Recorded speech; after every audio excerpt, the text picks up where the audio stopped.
Our daughter participates in soccer.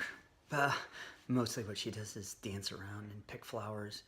And this morning she had soccer, and the video that you just saw was her. I learned so much from her, and I guess the thing that I most learn is that just have fun. The rest of it, it just doesn't seem to matter.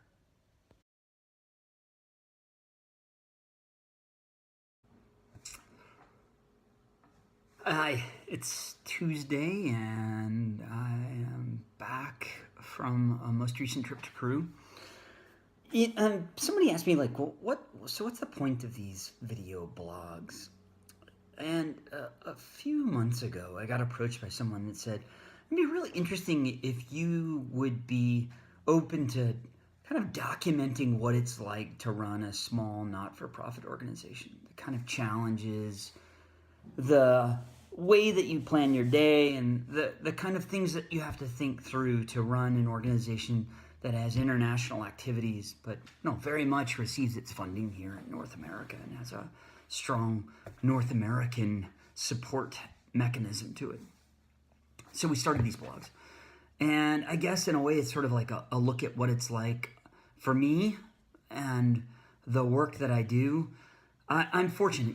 I work part-time for an organization that's based here in the United States. A great organization that allows me to have the flexibility to do the work that I do for HBI.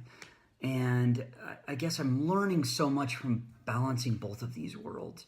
And in all of our work is this constant pressure of where do resources come from? How do you gain the financial capital that allows you to do your work? How do you make sure that you're using your staff in the best way possible? And the pressure of keeping that going. We have to make payroll every month. And, last night I had a phone call with our director of operations to talk about where we are in terms of our overall burn rate and the money that we have in our account and our projects. And I think, like a lot of not-for-profits, we're project rich and financially pretty tight. We run a pretty tight ship. And I guess for me, to not feel overwhelmed by that, the way that I sort of keep myself continuously motivated to do this work is to remember who we're ultimately trying to serve when we do this work, to remember the women and the children, the families that we support, and the programs that we've created to really help the next generation of service providers have the skills and knowledge they need to best serve marginalized populations. When I remember that, then the rest of this resource-dependent activity that I'm called to do, it doesn't feel some burdensome. It feels actually like an opportunity. So, what's my day? This morning I was up and I had a bunch of emails. I know that's the worst thing you could do is look at your emails right away, but I had a bunch of emails and I sort of organized my emails. And then I had a meeting for one of my projects on my other job. And then I had a meeting with a couple of board members to talk about board nomination and board development. And now I'm about to meet with staff. I met earlier in the day with an individual who just is a phenomenal stakeholder to our work, a really smart individual who runs a tech think tank through Intel, and we were talking about some opportunities for HBI and partnerships.